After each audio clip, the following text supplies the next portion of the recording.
네, 안녕하세요. 오늘 제가 발표할 종목은 선지인이라는 종목입니다.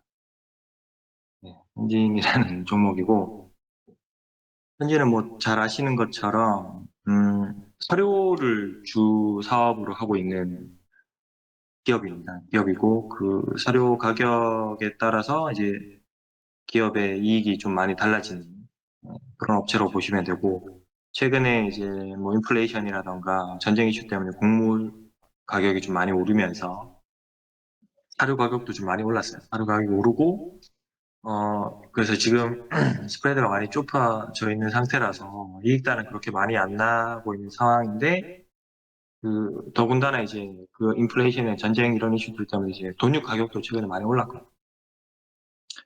그래서 지금 거의 최악의 상태가 아닌가. 그래서 지금보다 더 나빠질 일이 있을까.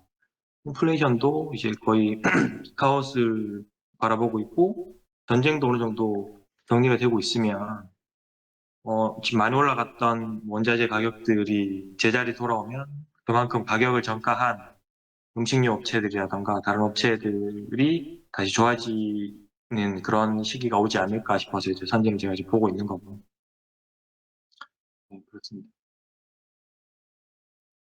방금 말씀드린 것처럼 이제 곡물가가 최근에 이제 많이 올랐어요. 사료의 주 원료로 쓰이는 게 이제 옥수수인데, 이거는 이제 옛날에 2012년도에 그 히스토리를 한번 봤는데, 당시에도 이제 옥수수 가격이 좀 많이 올랐죠. 옥수수 가격이 오르고, 그에 따라서 이제 뭐 돈유 가격도 많이 오르고. 근데 실제 주가를 보면, 현지는 이제 옥수수나 이런 사료 가격이 오를 때는 스프레드가 좀 많이 좁혀져 있었고, 그러면서 이제 옥수수 가격이 빠지면서 선진이 그 이익단을 좀 많이 챙겨올 수 있다라는 기대감에 더불어서 돈유 가격이 올라오니까 이제 선진이 거의 레버리지로 좋아질 거다라는 기대감 때문에 주가가 많이 올랐습니다. 지금도 약간 좀 비슷한 좀 상황이 되는 게 아닌가 좀 기대를 하면서 보고 있습니다.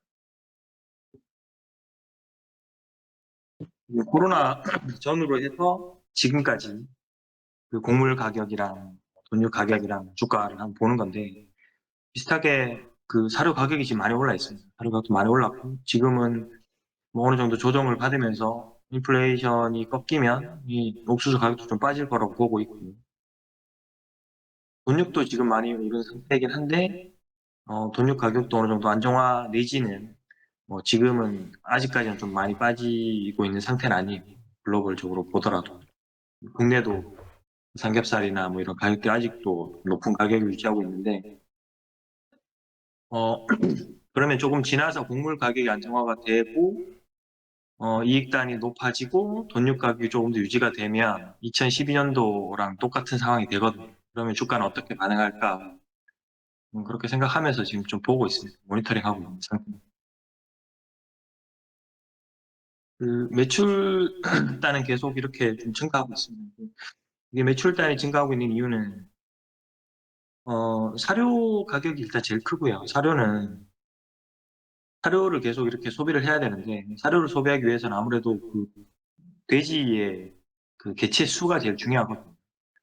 그런데 그 산진 같은 경우는 2016년도, 15년도에 GGP라고 하는 그 C종돈이라고 하는 그 제일 최상위 이제 C종돈에 대한 그 돼지를 투자를 진행하면서 개수를 많이 뽑을 수 있는 그런 시스템을 만들었어요. 투자를 진행해서.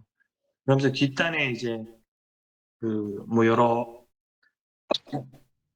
시스템적인 환경들도 다 이렇게 만들어 놓은 상태로 개체 수를 많이 유지할 수 있는 그런 환경을 다 만들었고 그리고 최근에 이제 19년도, 20년도쯤에 하림에 이제 있는 이제 해외 그 필리핀이랑 베트남 쪽 그 하림이 계열사에 공장을 좀 법인 쪽을 인수를 하면서 볼륨감도 좀 커진 경향이 있습니다. 그래서 매출단은 계속 증가를 하고 있는 상태고 이익단은 코로나 때 오면서 이제 사료 가격이 많이 오르니까 조금 꺾여지고 있는 상태라고 보시면 될 것 같아요.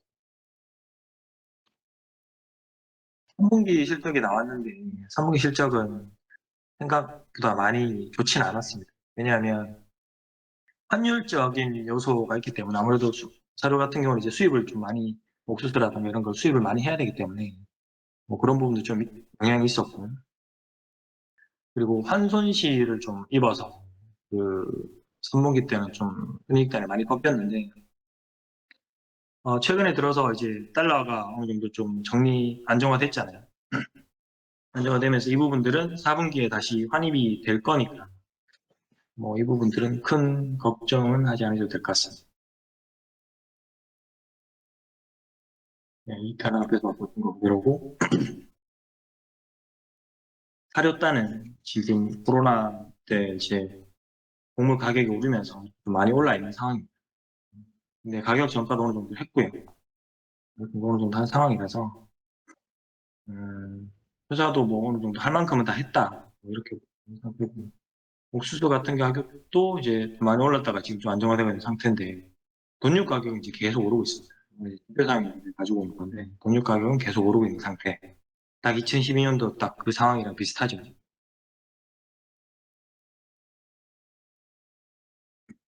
부분별 매출액을 보면 아무래도 그 사료 부분이랑 식육 부분이 좀 큽니다. 근데 식육 부분은 마진이 그렇게 좀 많이 남지는 않는 상황이고, 실제로 영업이익단도 거의 사료 부분에서 다 나온다고 보시면 될 것 같아요. 양돈 부분 이제 뭐 이따 뒤에서 설명드리겠지만 사료를 통해서 이제 돼지를 키우면 그 돼지를 다시 반입을 해서 가공을 해서 육가공을 해서 이제 다시 판매를 한다든가 그런 시스템으로 돌아가고 있고요. 주요 이제 원재료들을 보면 사료는 뭐 옥수수, 그다음 대두, 밥, 뭐 이런 수입 곡물들입니다. 그래서 평가 전이를 했냐 안 했냐가 좀 중요하고 곡물 가격의 영향이 되게 좀 민감한 부분이고 양도는 아무래도 이제 배합 사료의 가격에 따라서 양도 가격이 좀 왔다 갔다 하거나 이제 뭐 늘었다가 줄었다가 하는 그런 걸 보시면 될 것 같고 식육이나 육가공을 보시면 될 것 같고 현재는 이제 비즈니스 모델이 계열화를 좀 많이 시켰거든요. 수지 계열화를 좀 많이 시켰어요. 그래서 현진에서 사료 사업을 하니까 이 사료를 가지고 선진 한마을이라는 이제 양돈 사업을 하는 계열사가 있어요. 그럼 여기서 계열화라고 하는 그 일반 농민들이 이제 이쪽 계열화로 들어오면 이 선진 한마음에서 뭐 에그리보텍이나 이제 브이치랩 세티 뭐 이런 그 자회사를 통해서 컨설팅을 해줍니다. 컨설팅을 해서 농가에 뭐 돼지를 키우기 좀 적합한 환경을 만들어주고 시스템을 만들어주고 예전에 비해서 훨씬 더 깨끗하고 청결한 상태를 만들면서 사료를 약간 좀 비싼 가격에 이렇게 좀 판매를 하는 거죠, 선진이. 사료를 좀 비싼 가격에 농가에 대고 농가는 그 사료를 받아서 이런 시스템으로 잘 꾸려진 농가에다가 돼지 시종돈에서 나오는 그 새끼 돼지를 받아서 돼지를 키운 다음에 어느 정도 수수료 그러니까 고정적인 수수료를 받고 다시 선진 쪽으로 이제 돌려주는 그런 시스템입니다. 이거는 현재 그 하림 쪽이나 그런 쪽에서 하는 그 육계 닭 같은 경우도 똑같이 하거든요. 농가가 닭장을 만들어서 병아리를 받은 다음에 사료랑 이런 것들 다 받고 키우기만 해서 어느 정도 시간이 지나면 뭐 7호, 10호 정도 크기의 뭐 3개월 좀 지나면 이제 닭을 다 가지고 가잖아요. 그래서 이제 뭐 마니커나 하림처럼 이렇게 판매하고 그런 시스템을 가지고 있습니다. 근데 아무래도 선지는 그 돼지 쪽이기 때문에 농가의 사이즈라든가 규모가 이게 좀 커야 되고 그 농가의 뭐 기본적인 닭보다는 비용이 조금 더 많이 드는 상황이라서 육개처럼 그렇게 좀 빨리 그 계열화되는 데는 좀 시간이 좀 걸리는 것 같아요. 그런데도 뭐 계속 농민들이 아무래도 고령화나 이런 것들 때문에 좀 농가 수가 줄어들지만 그래서 젊은 세대들이 많이 없어서 계열화 쪽으로 많이 옮겨가는 추세라고 이제 보통 이제 사료라든가 뭐 돈육 가격이 최근에 이제 정상적인 경우가 아니고 이건 비정상적인 경우잖아요. 외부 변수로 이제 인플레나 전쟁으로 이제 돈육 가격이 많이 올라. 근데 선진 입장에서는 이런 인플레나 뭐 이런 이슈들 때문에 이제 곡물가가 많이 상승을 했잖아요. 곡물가가 상승을 하면 원재료가 상승하기 때문에 사료 가격도 당연히 가격 전가를 해서 오르겠죠. 뭐 전가를 했지만 그래도 지금 같은 경우는 이제 곡물가가 너무 많이 올랐기 때문에 아무래도 이 감소는 좀 어느 정도 감안을 해야 되는데 이게 다시 이제 제자리로 내려간다 그러면 뭐 이익은 다시 보전이 될 거고 그리고 이제 사료 가격이 좀 많이 오르면 농민들은 이제 돼지를 키우는데 사료 가격이 너무 많이 부담이 되는 수준이면 돈육 개체수를 줄입니다. 돈육 개체수를 줄이면 이제 아무래도 이제 개체수가 작으니까 사료를 소비하는 데가 없어지잖아요. 그러니까 이제 회사 입장에서도 좀 안 좋은 거예요, 지금. 그런데 다행스럽게도 돈육 개체수가 감소가 안 되는 게 돈육 가격이 같이 올랐기 때문에 농민들이 이제 아무래도 사료 가격보다는 돈육 가격이 더 많이 올랐거든요. 지금은 요 상태다. 사료 가격이 많이 올랐지만 그만큼 돈육 가격도 많이 올라서 농민들이 계속 돈육 개체수를 높은 상태로 유지를 하고 있고 그래서 사료 가격, 그 사료 수요도 계속 뭐 많아서 어느 정도 잘 버티고 있는 상황인데 여기서 인플레나 전쟁 이슈가 꺼지면 사료의 원재료인 곡물가가 빠질 거고 그러면 이익 스프레드가 이렇게 커지면서 이익단은 내년에는 분명히 좋아질 거다 이렇게 보고 있습니다. 뭐 이거는 뭐 사이클에 대한 내용인데 보시면 될 것 같고 보통은 뭐 우리가 놀러 많이 가는 3분기에 성수기고 일반적으로 1분기, 4분기에는 좀 저점의 형성이 된다. 원유 가격 같은 경우. 그럼 이 선지는 일반 스프레드 기업으로 봐야 됩니다.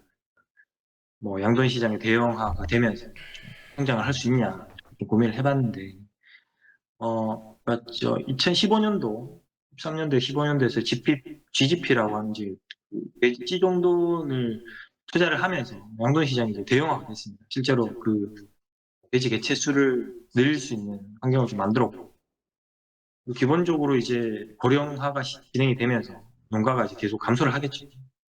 키울 수 있는 젊은 세대들이 다 빠지니까.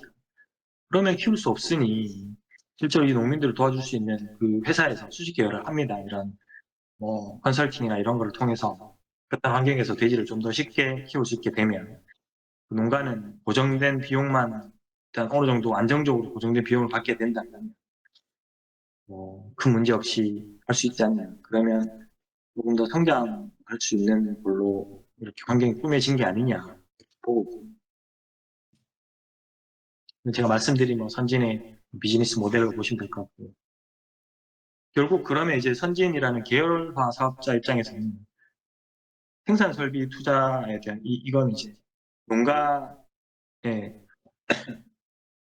농장이죠, 농장. 농장은 이제 아무래도 그 농가가 일단 다 가지고 있으니까 그런 그 농장에 대한 투자 없이도 그러니까 비육돈 출하량을 확장할 수 있습니다. 이쪽에다 이제 사료라든가 이런 뭐 약간 시스템적인 거를 좀 제공을 하면서 사료 판매를 좀 확대할 수 있는 계기가 될 것 같고 이런 계열을 하면 농장주 입장에서는 아무래도 유통을 포함한 이제 각종 서비스 제공을 다 받으니까 그냥 키우기만 하면 되는 거예요. 그리고 뭐 깨끗한 환경이니까 아무래도 좀뭐 위생적으로도 문제가 없으니 더 잘 많이 빨리 키울 수 있는 상태가 되는 거고 뭐 가격 변동 리스크나 이런 것들은 굳이 신경을 안 써도 어차피 선진에서 다 돼지를 가지고 가니까 안정적으로 고정적인 수익을 창출할 수 있으니까 농장주 입장에서도 큰 부담이 안 되는 그런 시스템입니다. 말씀드린 것처럼 사육 두수는 그 투자 2015년도 때를 기점으로 점점 더 늘어나고 있는 상황이고, 근데 그에 반면에서 이제 농장의 가구 수는 계속 줄어들고 있는 상황입니다.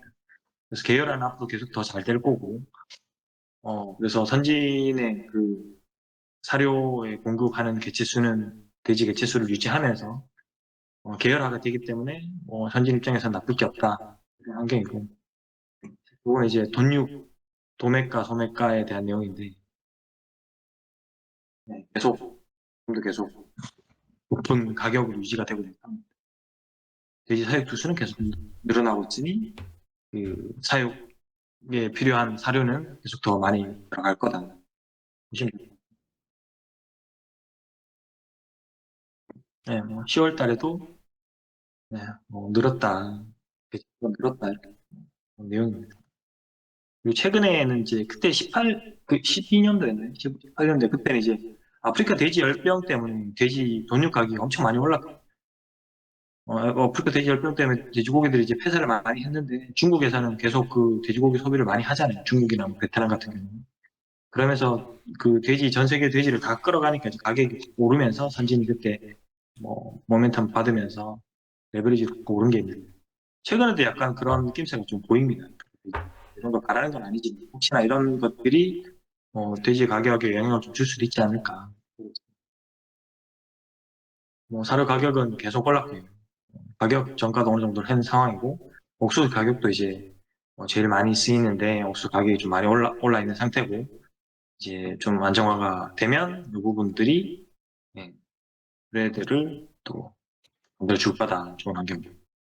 3분기 때 실적이 왜 안 좋았냐 이런 게 이제 한 손실로 인해서 많이 안 좋았다. 근데 이 부분들은 4분기 때 이제 재평가를 하면 분기 초, 분기 말로 이렇게 하기 때문에 재평가를 하면 다시 환입되는 거다. 이렇게 보면은 그 차입금 같은 경우는 좀 있습니다. 현진도 좀 있는 걸로 이제 회사 측에서 알고 있고 너네 이거 어떻게 할 거야? 물어보면 금리도 많이 올랐는데 그 차입금에 대한 내용은 아무래도 그 개도국 같은 경우도 이제 금리가 많이 올랐잖아요. 주변에서 보면.